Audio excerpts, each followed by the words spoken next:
مشتومڕی کۆماری و دیموکراتەکان لە پەیوەندی ترامپ بە ئوکرانیاوە. دومین ساڵیادی ڕەفەراندۆم لە واشنگتن و مافەکانی کورد بۆ سەربەخۆیی. ڕۆڵی وەرزش لە ژیانی ڕامیاری وڵاتاندا.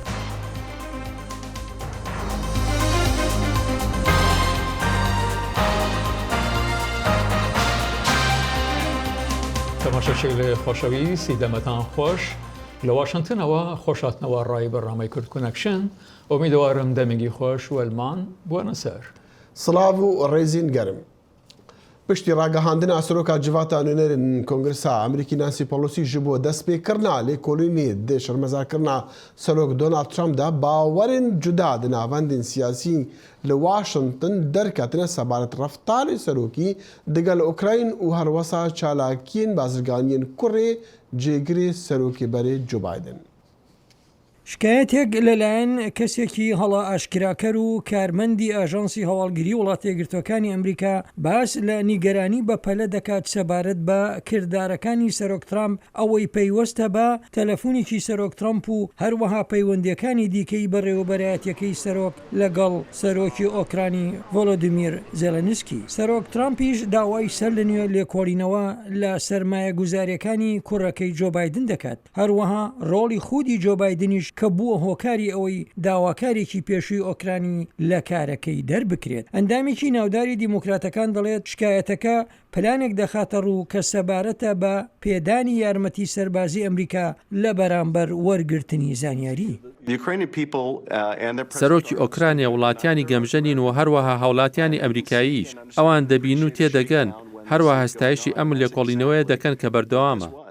سەرۆک ترامپ دەڵێت ئەوە هیچ پەیوەندی بە یارمەتیەکانی وڵاتە یەکگرتووەکانی ئەمریکاوە نییە. هاوکات سەرۆک لێکۆڵینەوەکان بە فشارکردن ناو دەبات. کۆشکی سپی دەقی تەلەفۆنەکەی بڵاو کردوتەوە ئەوە پشتڕاست دەکات کە سەرۆک ترامپ لە تەلەفۆنەکەیدا ئاماژەی بە ناوی جۆ بایدن و کوڕەکەی کردبوو. هەروەها سەرۆک ترامپ پرسیاری کردبوو کە ئایا جۆ بایدن دەسەڵاتی خۆی بەکارهێنا بوو بۆ ڕاگررتنی لێکۆڵینەوەیەک ئەوەی لەلایەن داواکارێکی ئۆکرانیەوە ئەنجام دەدرا. سەرۆک ترامپ داکۆکی لە قسەکانی کردووە ئەوەی لە تەلەفۆنەکەی لەگەڵ سەرۆکی ئۆکرانی کردبووی. پەیوەندی تەلەفۆنەکە زۆر باش بوو. دوێنێ سەرۆکی ئۆکرانیا وتی ئەو بە هیچ جۆرێک شارێکی لەسەر نەبووە. ڕودی جولیانی پارێزەری خودی سەرۆک ترامپ ئەوەی چەندان کۆبوونەوەی لەگەڵ بەرپرسانی ئۆکرانی ئەنجام داوە گومانی لە هاندەری پشتەوەی سەرۆکی کۆمیتەی هەواڵگیری دیموکرات هەیە. بەڵام دەشڵێت من پەیڕەوی ڕێنمایەکانی سەرۆک دەکەم و شیانی بانگێشکردنی بۆ گەواهیدان هەیە. ئەگەر سەرۆک بوویەوێت من گەواهی بدەم بەدڵنیایەوە گەواهی دەدەم. تەنانەت هەرچەندە من بڕوام وایە کە ئادەم شیف سەرۆکێکی ناشەرعی کۆمیتەی هەواڵگریە. ئەو لە ئێستادا حکمی پێشوەختەی خۆی لەسەر کەیسەکە داوە. ئەگەر ئێمە عەدالەتمان بوێت دەبێت کەسێک ببێتە بەرپرسی ئەو کۆمیتەیە کە ئاستی بیرکردنەوەی فراوان بێت. سەرۆک ترامپ چوارهەمین سەرۆکە ڕوبەڕووی لێ پێچینەوەی تۆمەتبارکردن ببێتەوە. تۆمەتبارکردنی سەرۆک لە هەردوو خانەی کۆنگرس شیانی نییە چونکە کۆماریەکان زۆرینەن لە ئەنجومەنی سەنات. بەڵام لێکۆڵینەوەکە کاریگەری لەسەر هەڵبژاردننی سەرۆکایەتی ساڵی 2020 دەبێت. سەرۆک ترامپ لە هەفتەی ڕابردوو مێژووی دروست کرد بەڵام نە بەو جۆرەی کە بە هیوا بوو. ترامپ ئێستاکە چوارەمین سەرۆکۆماری ئەمریکایە کە لە بەردەم لێکۆڵینەوەیەکی سزادانە کە بە پێ دەستورەکانی پرۆسەکانی دەستوری وڵاتە یەکگرتووەکان لەوانەیە سەرۆک لەسەر دەسەڵات لا بدات. مێژووە پێشان دەدات کە ڕێبازەکانی سزادان ئاڵۆز و پڕ لە مەترسیدان و زۆر جار پێشبینی لە دەرەنجام و لێکەوتووە کۆتاییەکانی زۆر سەختە. دانڵد ترامپ ئێستاکە بە هەموو شێوەیەک لە شەڕێکدا بەشدارە بۆ ڕزگارکردنی سەرۆکایەتیەکەی. ئەم دیموکراتانە چی دەکەن؟ ئەوەی دیموکراتەکان بەم وڵاتە دەیکەن شەرمەزاریە. نابێ ڕێگایان پێ بدرێت. دەبێت ڕێگایەک هەبێ بۆ ڕاگررتنیان. لەوانەیە بە یاسایی لە ڕێگەی دادگاکانەوە. ترامپ دژ بە بۆختانێکە لەلایەن دیموکراتەکانەوە گوایە پێشگی لە بەکارهێنانی دەسەڵاتەکانی کردووە لە ڕێگای داواکردنی یارمەتی لە ئۆکرانیا بۆ دۆزینەوەی زانیاری زیان باش لەبارەی یەکێک لە بەرهەڵەستە دیموکراتەکانی. جێگەری سەرۆکۆماری پێشوو جۆ بایدن کە هەوڵدانەکانی کۆشک سپی بوو داپۆشینەتی. ئادەم شرف لە دیموکراتەکانەوە دەڵێت ئەگەر هەروەک باس کراوە ئەگەر هەروەک تۆمارکراوەی ئەم تەلیفۆنکردە تازە نیشان دەدات سەرۆک لە زیاتی ئەوەی ئۆفیسەکەی بە دڵسۆزی بەکارهێنابایە بەڵام زۆر سەختە باوەڕ بکەی ئەو ئۆفیسەی بۆ بەرژەوەندی خۆی بەکارهێنا. لە بەشێکی زۆردا کۆماریەکان بەردەوامن لە پشتیوانیکردن لە سەرۆک ترامپ لە نیوانیاندا سناتۆر لنسی گرام. لەو باوەڕەدان خەڵک بۆی دەردەکەوێت کە لە قەبارەی خۆی زۆر گەورەتر کراوە لەو بڕواایەدام خەڵک دەگەنە ئەو باوەڕەی کە ئەمە تۆڵەسەندنەوەیە. شرۆڤەکار ویلیام هاوڵ دەڵێت کاریگەری ڕایمەری لە شەڕی سزادان لە کاتی هەڵمەتەکانی هەڵبژاردنەکانی سەرۆکایەتیدا پێشبینیکردن زۆر سەختە بە تایبەتی لەسەر هەندی لە لایەنگیرانی سەرۆکدا. ئایا ئەوان ڕادیۆی سەرۆک دەکەون؟ بێگومان ئەوەیە کە ترامپ هەموو هەوڵێکی دەدات بۆ بەدەستهێنانی ئەو جۆرە وەڵامدانەوەیە لەلایەن ئەندامانی پارتەکەیەوە. دموکراتەکانیش دەبێ ئەوەیان لە بیر بێت چی بەسەر سزادانەکەی سەرۆک بیل کلینتن هات لە ساڵی 1998. من پەیوەندی سێکسیم لەگەڵ ئەو ژنەدا نەبوو خانم لوێنسکی. کلینتن درۆی کرد و دەیویست پەیوەندیەکەی لەگەڵ مۆنیکا لوێنسکی داپۆشی کە بۆ هۆی سزادانی لەلایەن ئەنجومەنی نوێنەرانەوە. لێری سەباتۆ لە زانکۆی ڤەرجینیا دەڵێت کلینتن لەسەر کارمایەوە پاش بێتاوانی لە دادگاییکردنێکدا لە سنات. بە لە بەچاوگرتنی ئەو ڕاستیە کە کۆماریەکان بیل کلینتنی برینداریان برد و کردیانە کەسێک کە تا کۆتایی تێرمەکەی هیچ زیانێکی پێنەگات دەبێ ئەوە وەکو هۆشداریەک بێت بۆ دیموکراتەکان. لە ساڵی 1970 کانگرس دەست بە پرۆسەی سزادانی دژ بە سەرۆک ڕیچارد نیکسن کرد لە ڕسوایی وۆتەرگێت. جا لەبەر ئەوە من سبەی نیوەڕۆ دەست لە سەرۆکایەتی دەکێشمەوە. نیکسن دەست لە پۆستەکەی هەڵگرت کە ڕۆم بووەوە لەوانەیە لە دادگاکردنێکی سنادا ڕزگاری نەبێت ئەوەی کە پاشان بۆ سەرۆک ترامپ دێت ڕوون نییە. بەڵام وا دیارە هەردوو ئامادە بن بۆ شەڕێکی ڕامیاری درێژخایەن و ناکۆکی لەسەر و دەرەنجامێکی نادیار. د پرۆسەیە لێکۆڵینێدا ji بۆ شەرمەزارکردنا ڕفتارên سەرۆک دۆنالد ترامپ ji ber wî daxwaz ji serokê welatekî biyanî kiriye lêkolînê di karê hevrekê xwe yê demokrat da bike demokratên Kongresê Gazî Parêzerê taybetê serokî û wezîrê derve û çendîn karbidestên dî jî dike. Dr. Kirmanc Gundî profesor li Zankoya Tennessee State û şirovekarê siyasetê gote dengê Amerîka demokrat dê di hewla xwe da ser bikevin eger bikaribin vê pirsê ji şerê dû partiyan dûr bêxin.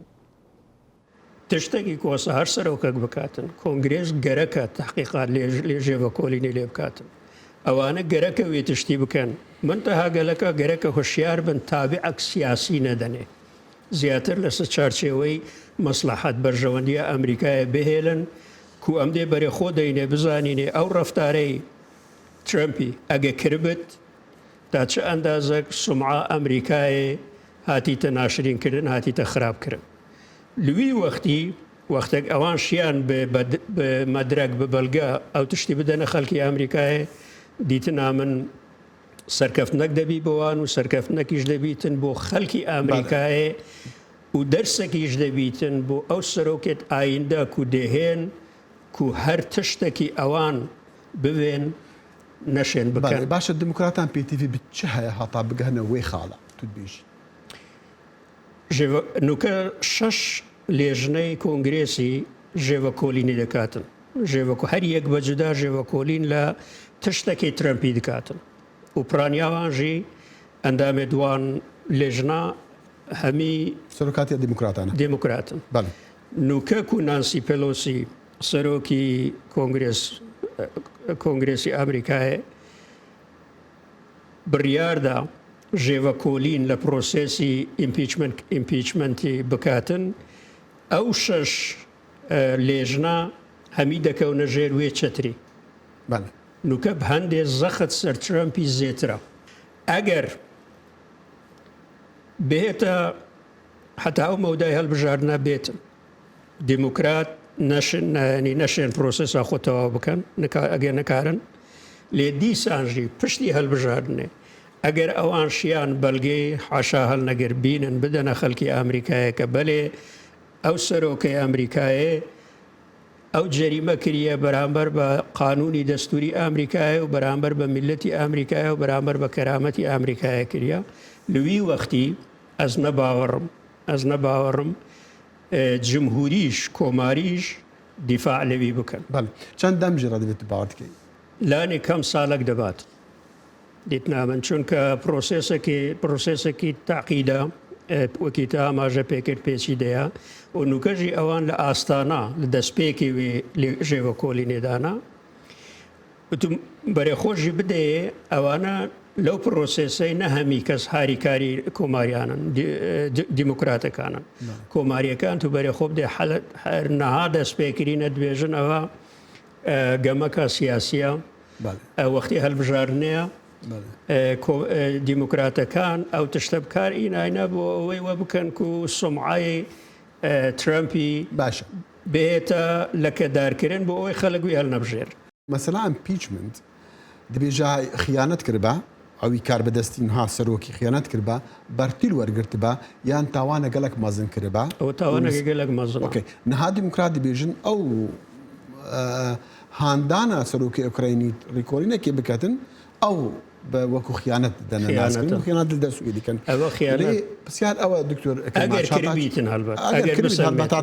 مەڕاستیم ئەم دیموکرات دەبێژن ئەم نابێژن ئەم دەبێژن ئەگەر وەسا هات چەسپاندە لەسەروی هات دیارکرد و ئەو تشتێکی وەسایە هەتا چەند دی باوەڕیا خەڵکی ئەمریکاوی بگوهارتن هەتاک و بکارن ئەو کاریگەریە لەسەر سیناتا بکەن لەسەر ئەندامن جواتە سیناتورا بکەن بکار بن بە زۆرینەیە دوور لەسەر سەدەی دەنگی بدەن ئیمپیچمنت نوکە ئاماژە پێکردوە لە سەدا 49 دوێن ئەو ژێوە کۆلین بهێتە ئەنجامدان سەدا 46 نەوێتن یعنی تو بەرەخۆ بدێ زۆرینەی خەڵکی ئەمریکای هێشتا هیچ تشتێک دەستێوان نەکەتە بەس گوه لێ بووینە لەو ئەو مرۆڤەیەک و ناوێوینە هاتی تا ئاشکراکردن و ئەو مۆزوعە ئیسارە کرد و ئاشکرا کرد خەڵکی ئەمریکایە نەوێتن سەرۆکی ئەمریکایە بچیتن داوا لە سەرۆکی وڵاتێکی دیکە بکاتن تشتێکی لەگە کاندیدی سەرۆکایەتی منافسی وی بیتن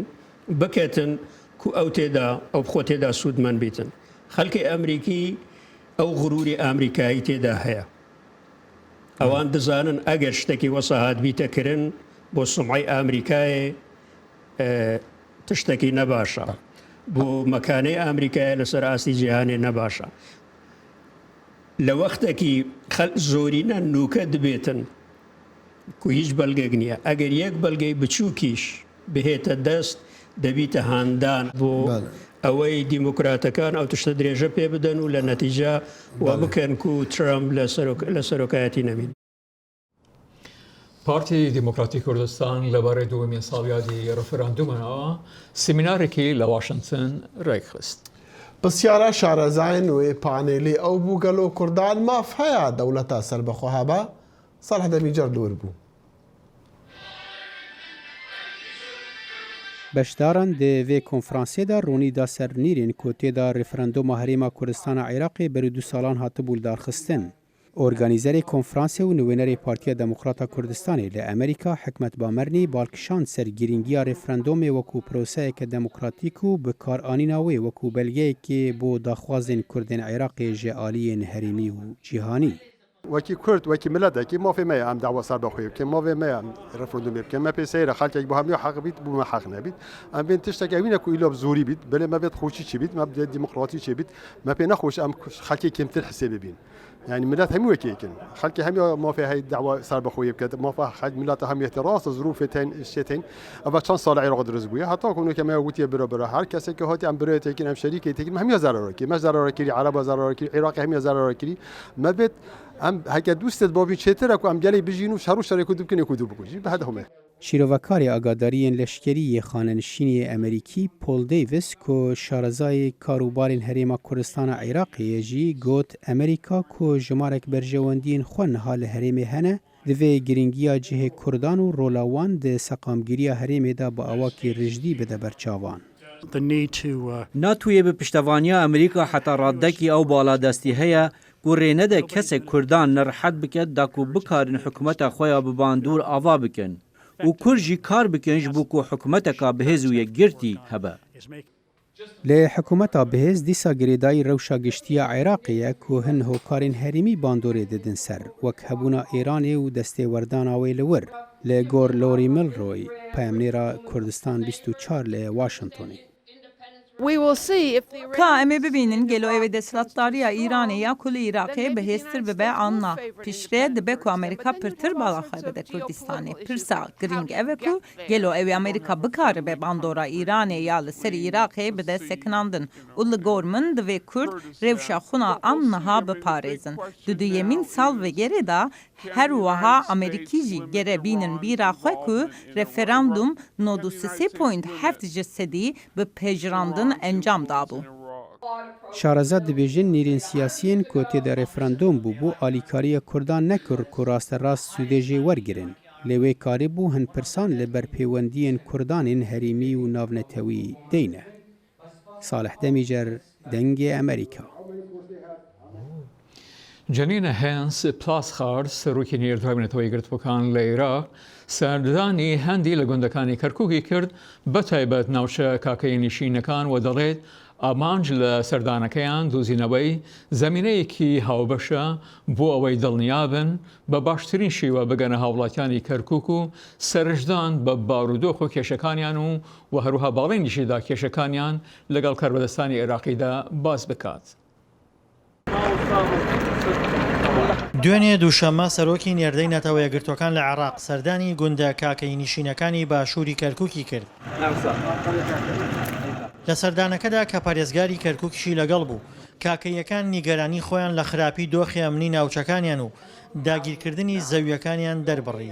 شکاتم کرد لە محکەمە و لە دەعاوی ملکیە وتر شکات تقریبا 4 ساڵ محکەمە عەردەکەی بۆم گەڕانەوە بە قەرار محکەمە دەعاوی ملکیە. ئەو قەرارەکەمە هین محکەمە دەعاوی ملکیە عەردەکەیان بۆم گەڕانەوە ئەوەیش عەقدیان بۆم کرد. لە دوای 16 ئۆکتۆبەر کابرا هات خۆتەمان عەردەکەمە. لە کۆبوونەوەیەکدا لە گوندی تۆپزاوای کاکەی نشین گفتوگۆیەکی گەرم لە نێوان نوێنەری کاکەیەکان و پارێزگاری کەرکووک دروست بوو. کاکەیەکان داوایان کرد ئەمنیەت بۆ ناوچەکانیان بگێڕدرێتەوە و دەستی خزمەتگوزاریشان بۆ درێژ بکرێت. یەکەم کێشەمان ئەمنیە.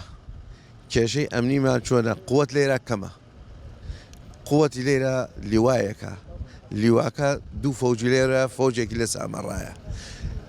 منتقەکەش زۆر فراوانە. زۆر گرنگە بگەڕێتەوە پێشمەرگە. زۆر گرنگە بەڵام کە پێی نەکرێ هێزە کوردیەکان پێیان نەکرێ ئەم شتەمان بۆ بکەن با هەوڵ بیان هێزێکی هاوبەش دروستکەن ئێمە ڕازین بۆ شتە هێزێ بە کەلیان تێبگەن لە زمانمان تێبگەن. سەرۆکی نێردەی نەتەوە یەکگرتوەکان لە عێراق ناوچە وێرانەبووەکانی کاکەیی بەسەر کردەوە پاشان سەردانی هەندێک لەو بریندارانەی کرد کە بەهۆی هێرشکردنە سەر ناوچەکانیان بریندار بوون.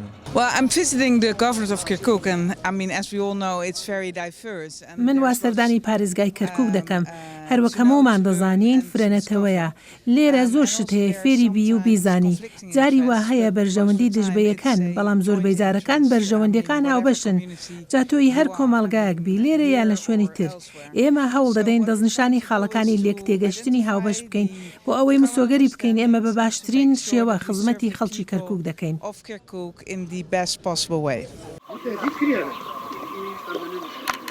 وەکە بینن ئەم دەیەدەیەکی وێران بووە ساکەمە لە دێ علی سەران لەبەر ئەوەی کە بارودۆخی ئەمنی لە سنوورەکەمان باش نییە هەموو وەزعەکە تەواو تێک چووە بۆیە من بەشێک لە ماڵەکەم بووە بارگایەکی سەربازی بۆیە ناتوانم بگەڕێمەوە ناوێکێکە لە کێشە ڕاستەقینەکان کە خەڵک ناتوانێت بگەڕێتەوە بۆ ناو خانۆکانیان بەسەرکردنەوەی ناوچە کاکەی نشینەکانی باشووری کەرکووک لە کاتێکدایە کەمینە ئاینی و نەتەوەیەکان لە بەرنامەی نەتەوە یەکگرتوەکاندایە بۆ ئەوەی لە ڕێگەی حکوومەتی عێراقەوە بایەخی زیاتر بە ناوچەکانیان بدرێت.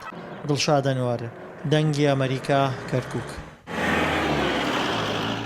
لێ بیرەوەریە هەفتی ساڵیا دەسەڵاتە پارتیا کۆمونیست لە چینێ شیانەخوایە یا سەربازی نیشان دەدا سەرۆکی چینێ بجل و ڕێهێلا ماو ڕێبەرێ بەرێ یê partiyek û pênavdar bû lê pêşandana serbazan derketwî digel çendîn rêberên berê û yên niha berê xwe dan sedan serbazên ku di meydana Tiananmen ra derbaz bûn li wê meydanê li yekî dehê 1949 maw damezrandina Komara Çînê ragihand. Serokşî got leşkerê Çînê wê serweriya welatî û aştiya cîhanê jî biparêze.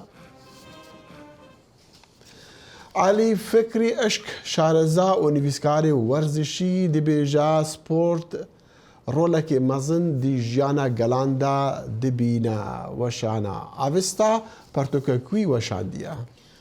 لە پەرتۆکەکەیدا سەبارەت بە میژوەی ئامادەسپۆر دەڵێ تیمی تۆپی ئامەد ئەو ڕۆڵە دەگێڕێ لە کۆمەڵگای کوردیدا کە لەم راپۆرتەی پەیامنێرمانەوە لە ئامەد دەبینین. برێز ئشێک ji bo xwendevanan pirtûka xwe li pêşengeha pirtûkan a Amedê îmzatke û li ser pirtûka xwe panelek jî da. Derdekî me heye weke têgeh ez dibêm futbola Kurdî jî heye. Birêz Işık diyar dike beriya 2010 futbol weka alav di bin bandora dewletê de bû. Em jî li welatê xwe li ser erdnegariya xwe vê lêstikê dilêzin û tev jî tevname ye. Weke wêjeya me, weke stranên me, weke helbestên me, weke siyaseta me. Ev jî têgeheke netevî ye loma futbola Kurdî êdî li ser kakilê xwe di nava îmkanê xwe de xwejinû ve diwejîne. Birêz Işık dest nîşan dike piştî şerê xendekan alîgirên futbolê enerjiya jiyana siyasî hilgirtin ser milê xwe û li sehayan dengê xwe bilind kirin. Xwe futboleke ku dizanin ji bo alîgirê ê alîgir bi heman ramanê xwe bi heman tercihê xwe diçe wê maçê temaşe dike. Yani xwedî fikrekî siyasî ye, xwedî fikrekî olî ye ji nava çandekê tê. Ji bo Kurdan jî bela ku mesela Kurd hê nehatê çareserkirin enerjeke mezin dibin destê dibin sîvana futbolê de. Nexasin piştî sala 2015 ew kereseta hendeka ku siyaseta legal ya Tirkî têk çû alîgirên futbolê wê enerjiyê li hildan ser milê xwe kirin û di stadyuma da ew enerjiyê olan dide. Divê ku em vê bibînin. û Amedspor jî nirxekî mezin e di vî varî de. Ew dibêje dewlet ji bo pêşî li Amedsporê bigire bi destê Federasyona Futbolê û Saziyên Futbolê cezayan li kulûbê û lîstikvanan barand. Birêz Işık îdia dike ku ev ceza ji bo Amedspor dernekeve qada nawneteyî bû. Pirtûk û ser çîroka Amedsporê nexasim 2015 û 2016. Duan sala de Amedspor xwe gihand derfetên gelek girîng û gelek bi bandor. Ku Amedspor wê demê bi serketana wê Amedspor derbasê UEFA'ya yani turnuvayê UEFA'ya bûna. Wê ev enerjî û ev mexdûriyet bikişandina heyawan dera. Birêz Işık dest nîşan dike ku futbol weka ziman e. Tu kîjan mebestê lê swar bikî di xizmeta wê de ye. Futbol alaveke û divê ku tu pê bawer bî û wê watedar bikî. Xecî Can Farqîn, Dengê Amerîka, Amed. سەرۆکی پێشەی ئەمریکا جێمی کارتەر ئەمڕۆ تەمەنی دەبێتە 95 ساڵ و تا ئێستا لە مێژووی ئەمریکا لە هەر سەر و کۆمارێکی تر زۆرتر ژیاوە و بەردەوامە لەسەر کار و ئامانجە درێژخایەنەکانی بە بەشداری هاوڵاتیانی نوێ و گەنج. 4 ساڵان پشتی نەخۆشیە شەرپەنجەی و 4 مەهان پشتی شکستنا قاڵچەی وی سەرۆکی بەرێی ئەمریکا جیمی کاردر بێ ئالیکاریە لە زانینگەها ئەمڕۆیدا دیسا دەرکەت پێش خوێندەوانان وەکی ئەڤ 38 ساڵانە دکێ و پرسێن خوێندەوانان بەرسەواند. سەرۆک کارتر جارێکی تەنێ بوو سەرۆکی ئەمریکا. خوێندەوان زانینە لێ جارە یەکەمێک و بەشداری پانەلی سەرۆک کارتر دەبێ و دەبێژە بمێژیکی وەکری وی گۆداری کردیە. Ez dibêjim ew pirsgirêkeke dema em siyasetmedaran dê çavên xwe de mezin bikin. Lê ez gelekî rêzêr li Jimmy Carter digirim. من بهستیە کۆ gelek mirovên muhafizkar rexneyan lê ser Jimmy Carter dikin. Lê zanîne lê dibêje ev rexneyan bi girêdeyê tevlibûnan e di dema serokatiyê Carterê de ku li qesra spî de çî bûne. Ji ber xebatên başên bihtirî 30 salî me ew wek mirovekî nas kir ji ber ku ew qedr û qîmeta mirovan dizane û xwe daye ser xebatê. Di heypêvinekî taybet li gel dengê Amerîka de serokê 95 salî ku xelatgirê Nobel e dibêje vî êdî gal bûye û nikare hinek tiştan bike. Ez dikarim bêjim hêşta ez li ser şîreta dibistana xwe dijîm. Divê tu bi guherîna demê ra xwe biguncînî. Rastî jî ev dema guherînê ye. Lê dîsan ji prensîpên xwe dûr nekeve. Ev prensîp ji bo min alîkariya mirovên dinê ye û her tim rastgotin e. Ez di salê de 3 heta 4 caran diçim Efrîqa, Çîn û cihindin. Niha ew qas nagerim. Lê ez hêşta bi navenda Carter ra mijûlim. Serok Carter bi xanima xwe razlin ev navenda Carterê bi rêve dibe. Li her derê cîhanê rêxistina wan xebatan dike. Çîkirina aştî pêşîgirtina nexweşiyan wek kurmê gîne yek ji wan xebatan e. Li ji ber ku niha ev nexweşî di nav ajalan de jî belav bûye, ev bawer nake ku ev xelasbûyîna vê nexweşiyê bibîne. Ez wê bawerê dama ku me dibe 8 milyon kes ji nexweşiya kirmêgîniya paraz bin. Ku dibe wan bi şêwekî ji şêweyan hebe. Ji ber vê yekê em di vî warî de pêşketîne û dê karên meyendî jî di vî warî de hebin. Profesorê dîrokê li zanîngeha Emory, Joe Crispino dibêje, ji ber xebatên Carter piştî serokatiyê herkes niha xebatên wisa ji serokên din jî dixwazin. Serok Carter îro li Amerîkayê de wekî ezîzekê sekular e. Temendê rêjiya wî xwesteka wî bo xebatê mînakekê pir hêja ye. Heta ku ev divê dinyayê de jiyan bike, o ne tenê bo Amerîka lê bo hemû cîhanê. Serok Carter û xanima wî li seranserê cîhanê de hewl dane ku jiyana mirovan baştir bikin û xebatên wan heta ev bikaribin wê bidome. و تا برنامه آینده من هر شاد و سرفراز بن. خداحافظ.